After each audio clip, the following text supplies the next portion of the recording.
Je vous salue dans le merveilleux nom du Seigneur Jésus. Et puis, comme je l'ai mentionné la semaine passée, nous allons faire suite au message de la semaine dernière, lorsque nous avons regardé ensemble de ne pas ignorer l'œuvre de l'ennemi.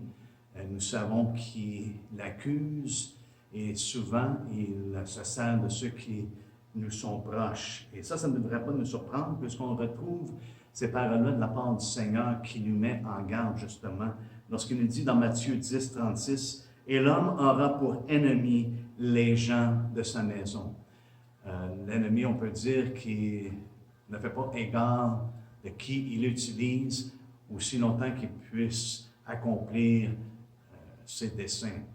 Et puis, et certainement, son dessein, c'est de nous accuser afin de pouvoir nous arrêter. Ainsi donc, nous allons retourner au message de la semaine passée pour la continuité. Donc, bonne écoute. Maintenant, il n'y a pas seulement un ami qui a parlé ainsi, on voit que ça continue avec Bildad.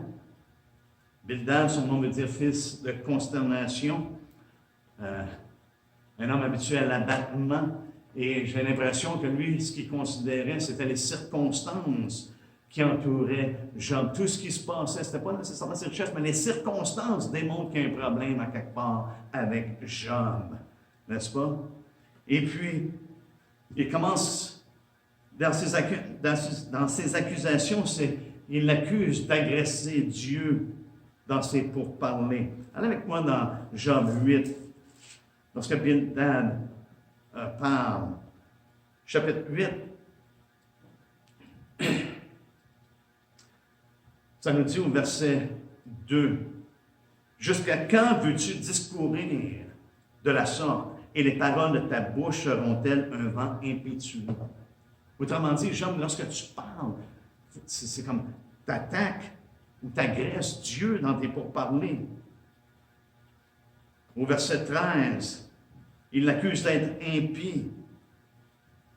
Ça a le même ton que Éliphaz, n'est-ce pas? Ainsi arrive-t-il à tous ceux qui oublient Dieu, et l'espérance de l'impie périra. Tu as oublié Dieu, tu as délaissé Dieu. Ta vie démontre que tu es un homme impieux. Tu es un impie et non pas juste, non pas intègre, non pas pieux. Un homme impie, sans révérence, sans crainte de Dieu, n'est-ce pas? Au verset 20, ça dit « Non, Dieu ne rejette point l'homme intègre. » Et les circonstances et ce qu'on voit, c'est que Dieu te rejette et il ne protège point les méchants. Jean, vois-tu, tu n'as aucune protection dans ta vie. Ce qui se passe, c'est que tu n'es pas ce que tu proclames être. Et les accusations viennent de toutes parts, de la part de ses amis. Dans son deuxième discours, au chapitre 18, allons au chapitre 18, on fait beaucoup de va-et-vient, mais simplement pour vous montrer comment est-ce que l'ennemi opère de différentes façons et comment est-ce qu'il s'en prend à maintes reprises pour essayer d'abattre, pour essayer de mettre à terre les enfants de Dieu, les serviteurs de Dieu, ceux qui veulent aller de l'avant dans le Seigneur et de poursuivre dans la droiture, dans l'intégrité, le Seigneur, afin d'accomplir sa volonté. Ça nous dit au chapitre 18, au verset 5, là il l'accuse justement de méchanceté et de ne pas connaître Dieu. Il dit, la lumière du méchant s'éteindra et la flamme qui en jaillit cessera de brûler. La lumière du méchant s'éteindra. Tu as un problème, Job. Regardez ce qu'il dit un peu plus bas, au verset 13. Verset 21. Il dit, point d'autre destinée pour le méchant, point d'autre sort pour qui ne connaît pas Dieu. C'est-à-dire qu'il l'accuse de méchanceté, il l'accuse d'impiété, de ne pas connaître Dieu, Il n'y a pas d'autre sort pour ceux qui ne connaissent pas Dieu. Il n'y a pas d'autre destinée pour le méchant. C'est un jugement certain. Et dans son troisième discours, Bildad, au chapitre 25, l'accuse vraiment d'être injuste et impur, indigne de s'approcher de Dieu. C'est un court chapitre, mais seulement regardons au verset 4. Il dit, comment l'homme serait-il juste devant Dieu? Jean, tu n'es pas juste devant Dieu. Comment celui qui est né de la femme serait-il pur? Tu es impur. Et la pensée, c'est qu'un homme qui est injuste, un homme qui est impur, ne peut pas s'approcher de Dieu. Et c'est une chose que Jean, continuellement, dans ses discours, faisait appel. Si je pouvais me présenter devant le trône de Dieu, je lui dirais tout. On pourrait faire un procès, et puis je me défendrais. Et ici, il accuse un homme impur, un homme injuste, ne peut pas faire ça. Il n'y a pas personne de juste. Il n'y a pas personne, Jean, tu ne pourrais pas aller devant Dieu. Tu ne peux pas t'approcher de lui. Maintenant, il y a Tospar, ou Tsofar, que son nom veut dire qui gazouille. Et c'est intéressant, c'est comme les petits oiseaux qui. Et cela, ça me donne l'impression d'un homme qui va dire, juste pour appuyer ce que les autres disent. Hein? C'est la pensée qui me vient à l'esprit.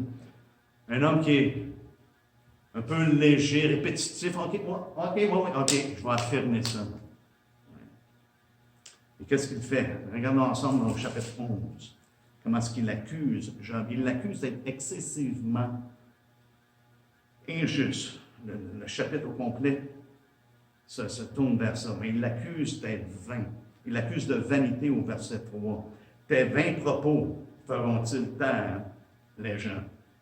Te moqueras-tu sans que personne te confonde? Il l'accuse de vanité. Il l'accuse également d'être inique au verset 6. Et s'il te révélait les secrets de sa sagesse, de son immense sagesse, tu verrais alors qu'il ne te traite pas selon ton iniquité. Je sais, Jean, on voit avec tout ce qui se passe, c'est un homme inique. Il l'accuse d'être vicieux au verset 11. Regardez ce qu'il dit. Car il connaît les vicieux, il voit facilement les coupables. Job, tu es vicieux, tu es coupable. Ces choses-là n'arrivent pas aux hommes qui sont justes, les hommes qui sont pieux, les hommes qui marchent dans la droiture. C'est une chose impossible. Donc, tu es un homme faux. Et c'est le terme veut insinuer, c'est fausseté, mensonge, indignité. Job, tu es un homme indigne. La façon que tu parles même, tu te condamnes encore plus. Et dans son deuxième discours, parce que Tsofar a seulement fait 2 discours au chapitre 20. Au chapitre 20, et j'essaie d'aller assez rapidement ici, là. Au chapitre 20, au verset 3, il dit « J'ai entendu des reproches qui m'outragent. » Fait qu'il l'accuse d'être outrageux devant Dieu et devant agir. Ta façon de penser, ta façon de parler, Jean, c'est outrageux. C'est ce qu'il dit. J'ai entendu des reproches qui m'outragent. Le souffle de mon intelligence donnera la réplique. Et c'est ce qu'il fait. Regardez au verset 5. Le triomphe des méchants a été court et la joie de l'impie momentanée. Jean, oui, tu as joui de certaines choses, mais là, ça t'a rattrapé. Tu es méchant et tu es impie. Tu ne crains pas Dieu vraiment. Ces choses-là ne pourraient pas t'arriver. Ce que tu vis, les circonstances que tu vis, on voit vraiment qu'est-ce que tu es et qui tu es, méchant et impie. Il l'accuse également au verset 29, ça dit « Telle est la part que Dieu réserve aux méchants, tel est l'héritage que Dieu lui destine. » Et encore là, c'est une référence à sa méchanceté. Mais si on regarde au verset 20 et au verset 21, il l'accuse également d'avidité. Il était riche, extrêmement riche. Il était un des hommes les plus riches, n'est-ce pas, sur la terre dans son temps. Il dit, vois-tu, là, ça démontre vraiment que tu es un homme avide, cupide. Au point même qu'il l'accuse de voracité. Regardez au verset 20. Son avidité n'a point connu de borne, mais il ne sauvera pas ce qu'il avait de plus cher. Rien n'échappait à sa voracité. Ça m'a dit, c'était un dévoreur. Jean, tu étais un dévoreur. Tu en avais autant que ça parce que tu dévorais les autres, tu t'accaparais des choses des autres. Ça ne vous rappelle pas vraiment quelque chose qu'on lit dans les Écritures que le Seigneur nous fait part concernant l'adversaire, concernant l'ennemi. Et ici, si vraiment on parle d'une projection diabolique, c'est celle-là.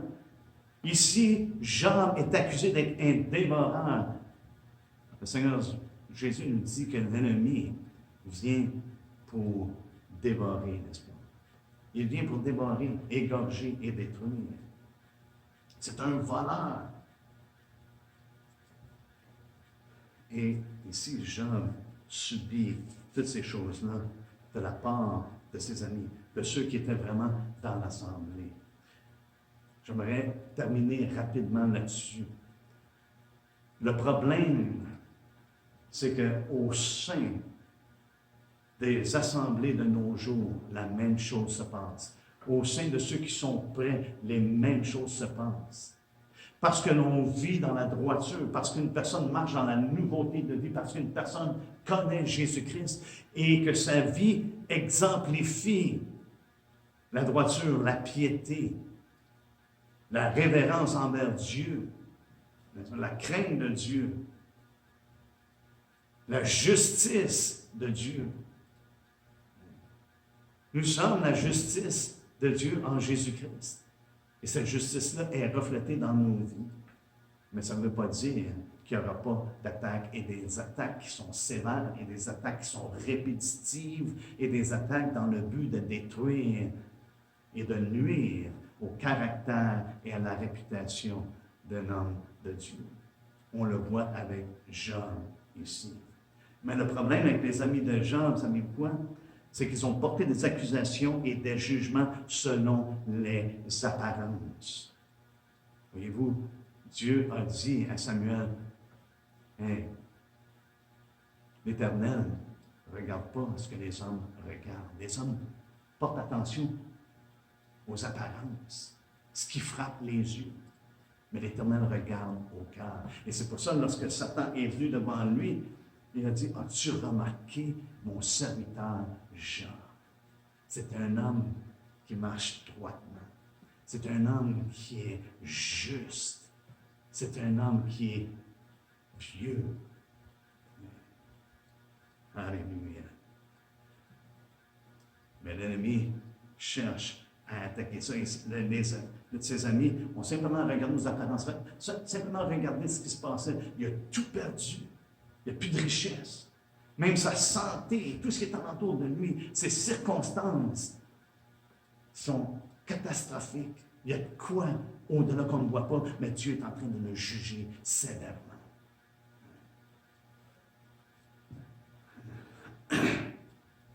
Et Tsophar lui a simplement appuyé les inculpations qui ont été portées contre.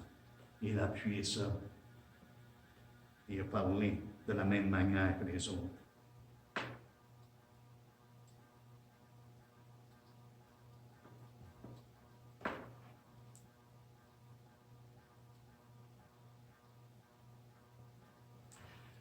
Le problème avec les amis de Job, c'est qu'ils pensaient de parler de la part de Dieu. Et en effet, dans les principes qu'ils ont, sur lesquels se sont basés, c'est des choses qui étaient vraies.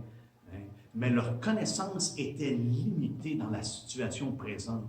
Leur connaissance était limitée de ce qui se passait dans la vie de Job, malgré que probablement leur réflexion était basée sur des choses qui étaient véritables, des choses de Dieu, n'est-ce pas? mais malheureusement non applicable dans la situation présente de Job. Regardez avec moi juste en Proverbe 11. Juste pour donner une petite idée, je lisais ça au cours de la semaine et puis je pensais justement aux amis de Job.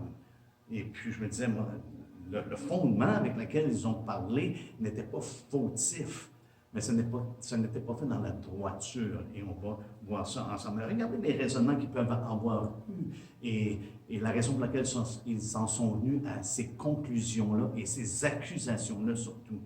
Dans Proverbe 11, au verset 3, ça nous dit « L'intégrité des hommes droits les dirige, mais les détours des hommes perfides causent leur ruine. » Job, il était évident, il vivait une ruine dans sa vie. Donc, ils ont conclu, il est perfide, un homme intègre, un homme droit. Hein? Les dirige dans le droit chemin. Un homme intègre est dirigé dans le droit chemin. Mais là, ici, ce qu'on voit, c'est la ruine. Donc, ils sont venus à cette conclusion-là. Au verset 6, ça nous dit « La justice des hommes droits les délivre, mais les méchants sont pris par leur malice. » Ils voyaient qu'il était vraiment piégé, qu'il était dans un endroit qui était pitoyable. Et puis, ils ont conclu, il est méchant. Et c'est pour ça les accusations qui sont venues envers Job, perfide, artificieux, méchant.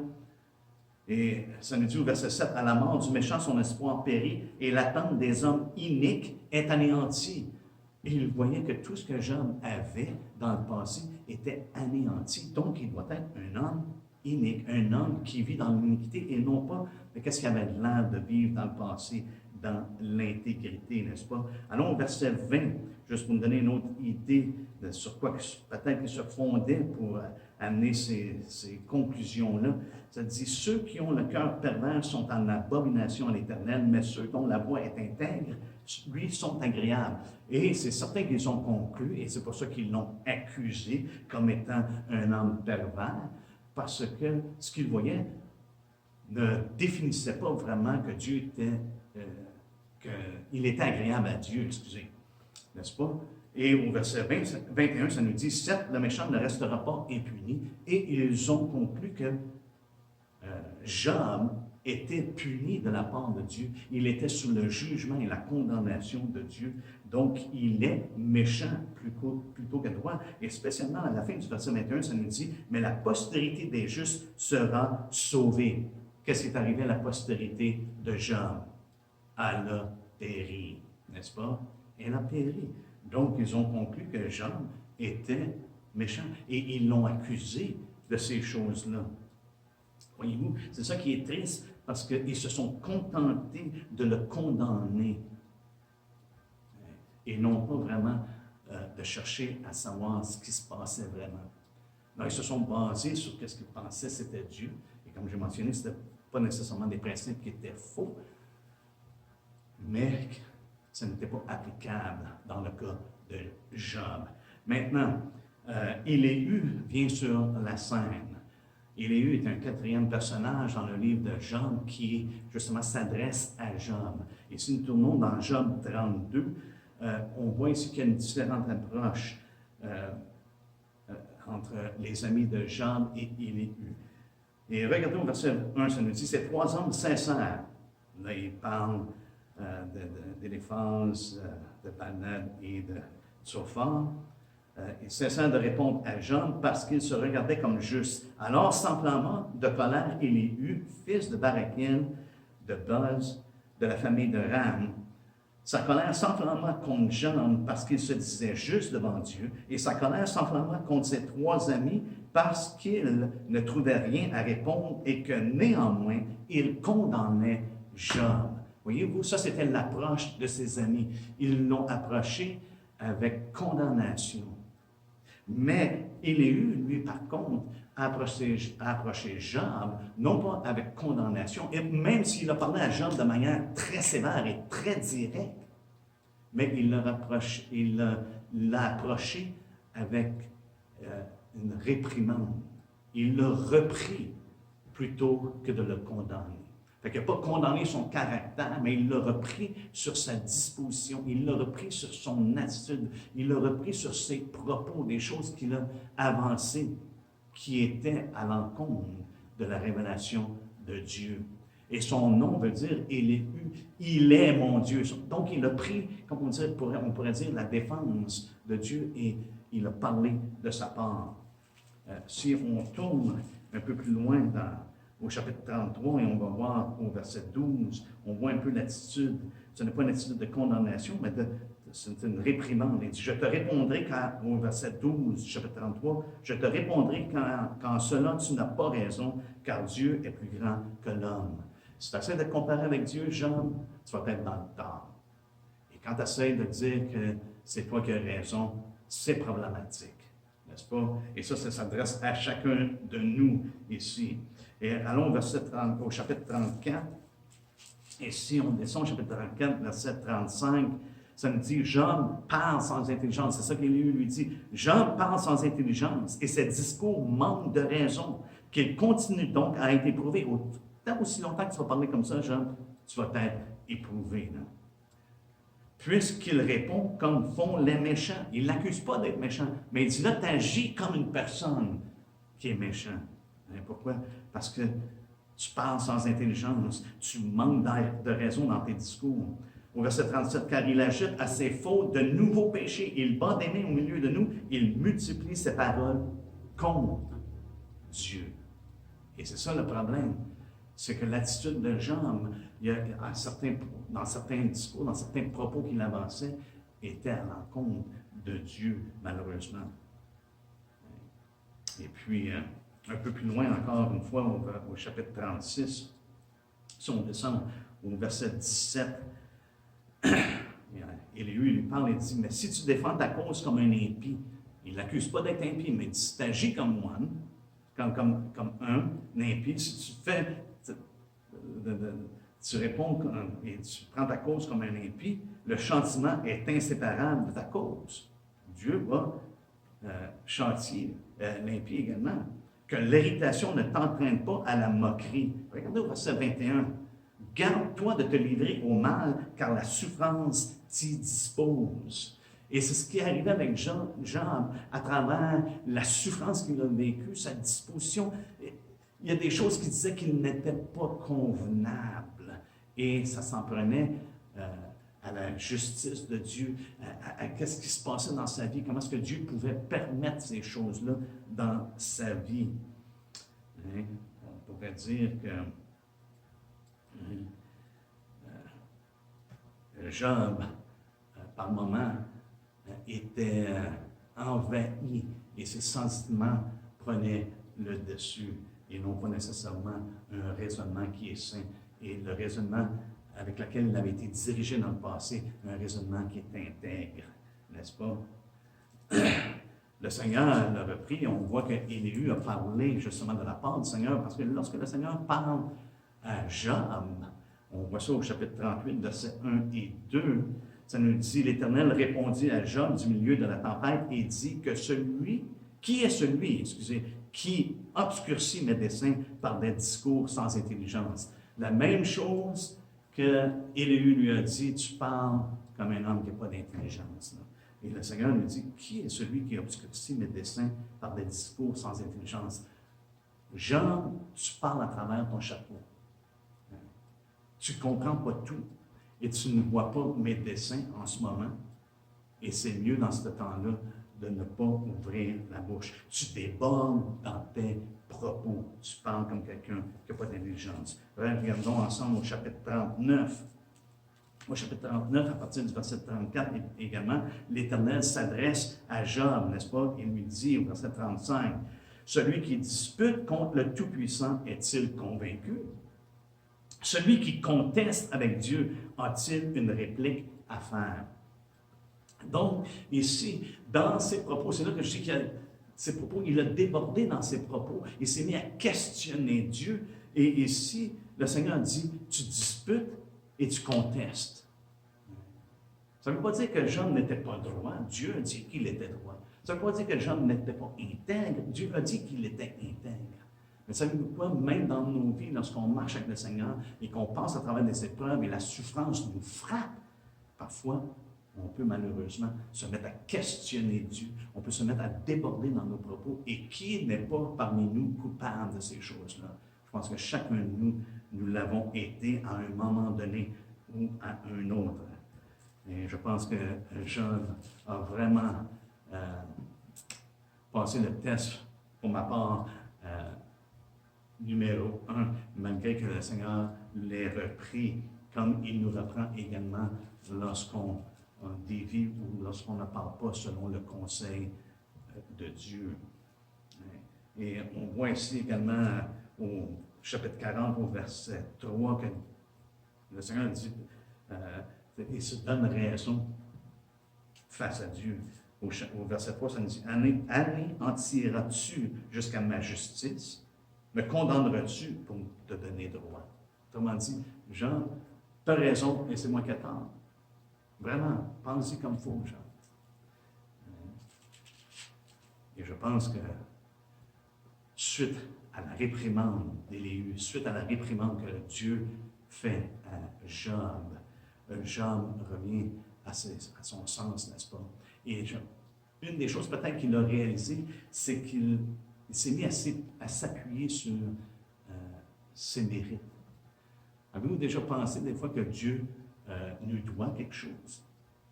Peut-être que Job était venu, hey, j'ai marché dans l'intégrité, dans la droiture, je suis pieux, même c'est connu de ceux qui m'entourent. Qu'est-ce qui se passe? Je ne mérite pas ça. Et on commence à penser que c'est par nos mérites. C'est jamais par nos mérites, c'est toujours par la grâce de Dieu. Et c'est une chose que Jean, je crois, va saisir dans une nouvelle dimension pour sa vie. Regardez au chapitre 42, à partir du verset 1. Jean répondit à l'Éternel et dit, « Je reconnais que tu peux tout, et que rien ne se pose à tes pensées. » Et là, il médite sur qu'est-ce que Dieu a dit. Quel est celui qui a la folie d'obscurcir mes desseins? Jean répond, « Oui, j'ai parlé sans les comprendre, de merveilles qui me dépassent et que je ne conçois pas. C'est au-delà de moi. Au-delà de moi. Écoute-moi et je te parle et je parlerai. Je t'interrogerai et tu m'instruiras.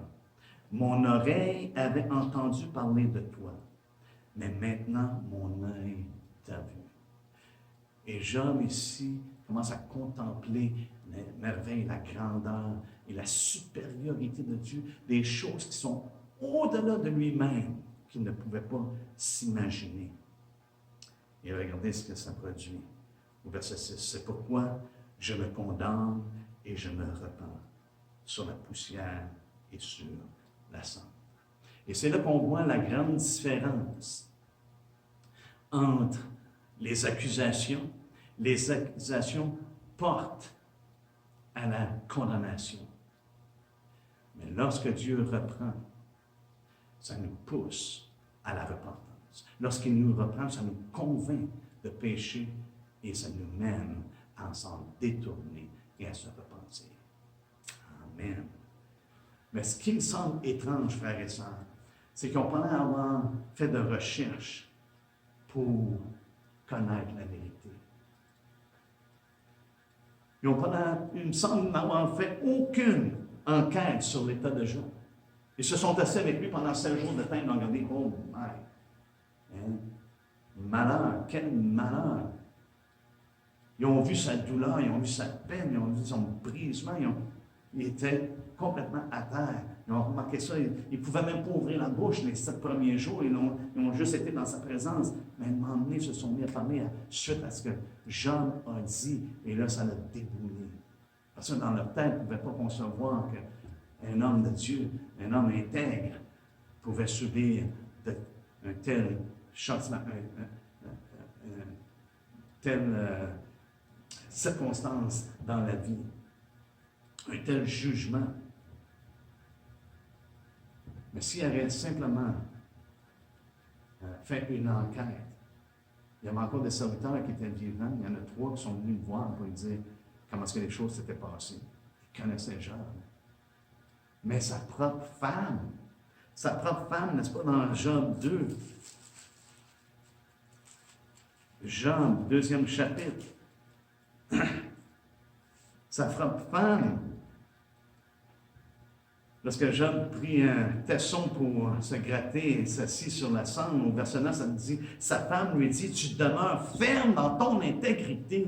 Sa femme aurait pu être une garante pour le caractère de Job. Elle aurait pu être une garante pour son intégrité. Elle dit, hey, tu demeures ferme dans ton intégrité, maudit Dieu et meurs. Comment ça se fait que tu demeures ferme à travers tout ce qui nous est arrivé? Si ses amis avaient fait une petite enquête, s'ils avaient demandé, posé des bonnes questions, ils seraient aperçus que ce que Job vivait, c'était au-delà de leur compréhension. Ils ne pouvaient pas avoir d'explication. Et c'est pas une mauvaise chose de ne pas avoir une idée de ce qui se passe. C'est pas une mauvaise chose de ne pas avoir de réponse par moment. On ne comprend pas tout, on ne connaît pas tout, on ne sait pas tout. Il y a des choses qui se passent dans les lieux célestes, frères et sœurs, qu'on ne comprend pas. On ne sait pas exactement ce qui se passe. Mais on sait une chose, que celui qui est assis sur le trône, il contrôle tout. Il est en contrôle. Et ça, on doit s'en remettre à lui. Et des fois, de donner des conseils, ou de donner des avis, ou d'essayer de dire des choses sur des sujets qu'on ne connaît pas, ou des situations qu'on ne connaît pas la réponse, c'est mieux de s'affermer. Et ici, les amis de Job n'ont jamais essayé d'enquêter. Hey, demander à sa femme, il n'y a aucune indication qu'ils ont fait ça. Même leur accusation démontre au contraire qu'ils étaient venus pensant qu'elle allait parler de la part de Dieu et qu'elle allait reprendre Job et qu'elle allait lui indiquer la bonne voie. Mais ils ne l'ont jamais mentionné qu'ils avaient demandé à sa femme. Ils avaient demandé à ceux qui le connaissaient, qui étaient encore plus près de lui, qui étaient là avec lui pendant que ces choses-là se sont passées. Mais sa femme a dit, tu demeures dans ton intégrité. Lorsqu'elle lui a dit, maudit Dieu et meurs, lui a dit, tu parles comme une femme insensée. Et savez-vous quoi? Dieu a repris les amis de Job sévèrement.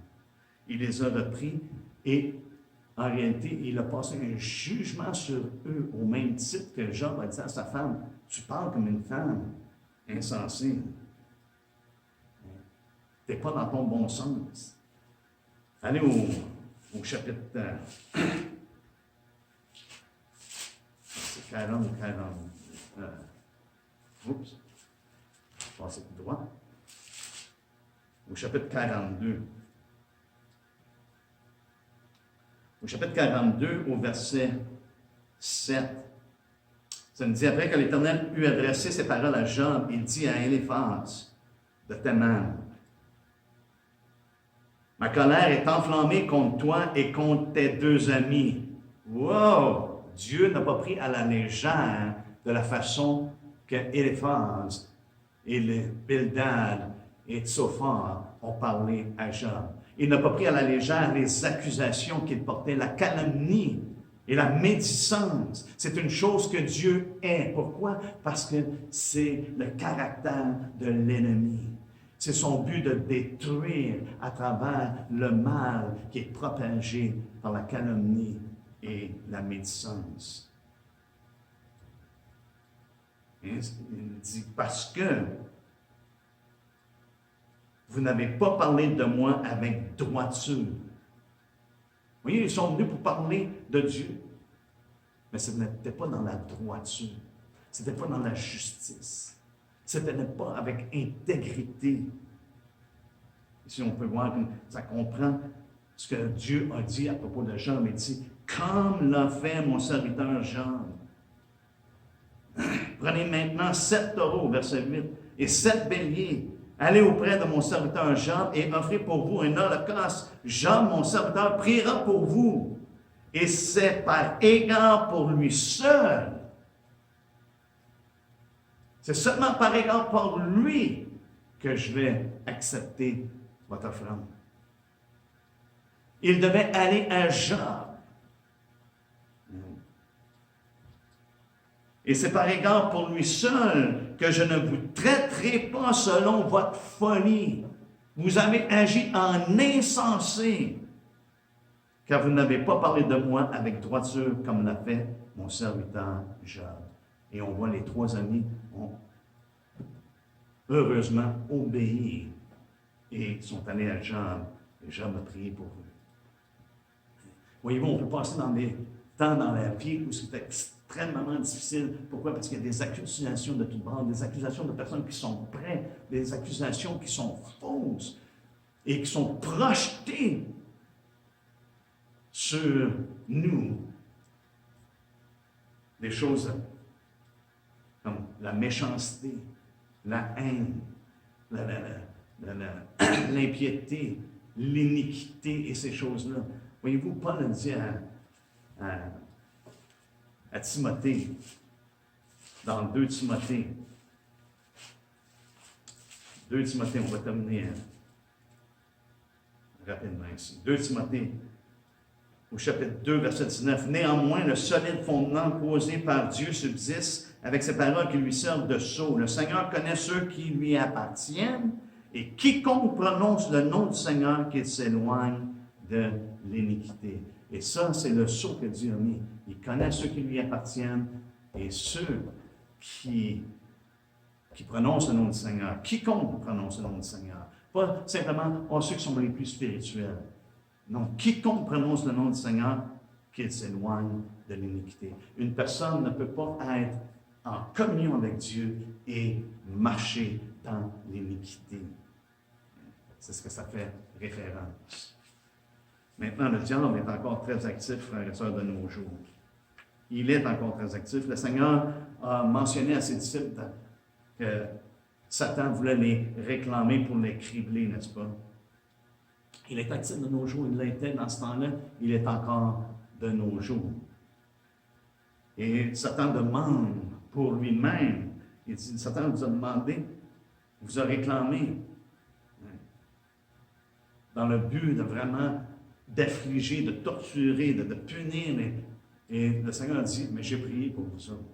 Il n'a pas dit que vous n'allez pas être criblés. Il n'a pas dit que vous n'allez pas passer à travers des moments difficiles, mais il dit, j'ai prié que votre foi, que ta foi ne tombe pas. Cribler, c'est le terme qui est utilisé au figuratif pour agiter internement. Autrement dit, le diable vous a réclamé parce qu'il va essayer de renverser ta foi. Il veut essayer de renverser la foi des enfants de Dieu. Jésus, j'ai prié. Et c'est pour ça l'importance qu'on a mis dernièrement, les mercredis soirs, d'être près du Seigneur, d'avoir les regards sur lui continuellement. On doit demeurer en lui et ne pas donner à l'ennemi d'occasion. Une deuxième chose que la parole de Dieu, comment est-ce qu'elle dépeint l'ennemi, non seulement qu'il est l'accusateur, qui est très actif, jour et nuit, sans arrêt, qui est à l'attaque, avec des accusations, mais également ça nous dit dans Apocalypse 12, et on termine avec ce verset-là. Apocalypse 12.